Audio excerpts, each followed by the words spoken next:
In fact, check tonight, there is not one Democratic pundit in America that has much influence. Not one. No radio superstars, no TV superstars. So, it is left to comedian Jon Stewart, who is a superstar, to define how the left sees the political arena. And Stewart is smart. The other night on Letterman, he analyzed President Obama. I get the sense with Obama, like, he doesn't really like us all that much. Like, he's kind of had his fill. Like, now when he's the only president I've ever seen that begins every press conference with a heavy sigh. Like, it's like, oh, you guys again. Yeah. All right. Let me see if I can explain this to the tiny brains. Because it is like, I mean, Bush was all... Everything was here. Right there. It's a roll. He was like the id of the country. He was that kid in 6th grade that gave the book report about a book he clearly hadn't read, but he doesn't give it. You know, he's just out there. Too bad. Treasure Island, you know, there's a book about... Obama is the kid who has read the book in 1st grade. And he can't believe you idiots are just getting around to it. So let's take a look at Stewart's point of view. President Obama is intellectually above the fray. That's what Stewart believes. Number one, no question Mr. Obama is a brilliant man. He edited the Harvard Law Review, and no matter what you think of that school, that's a prestigious position.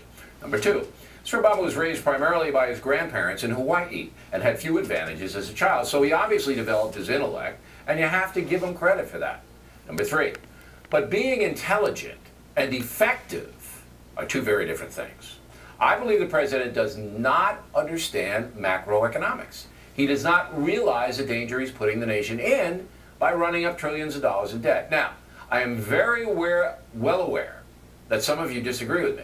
You believe the president is crazy spending. He's doing it on purpose in order to reinvent the economic system. He wants the system to collapse and reinvent it in a socialistic way. I know millions of Americans believe that.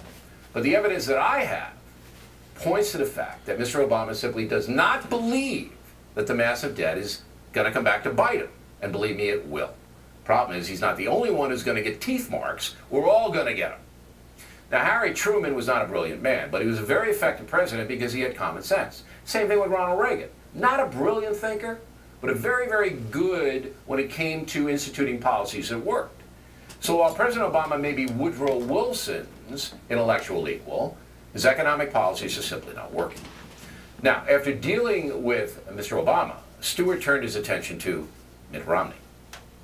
Because he's the guy you know is like, considers himself next in line. Sure. Like the guy at the deli who's like, but I'm number 6. Like, but they don't like him.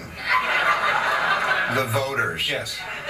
And he's like, because he wants to be a regular guy, but he can't just be himself. He really he puts on jeans, but you know he's got his suit pants underneath it. Like, it's just the way, and he's trying to be like, I'm a regular guy. Yeah. He's always got like tells, like he's in a bar. He's like, sure, I used to hang out in this bar. Give me one of those malted hop drinks. Again, Stewart is mostly correct. Mitt Romney's not your average guy. He was raised as a strict Mormon. He did missionary work on behalf of that church. His family has a ton of money, and he's not exactly a bootstrap story.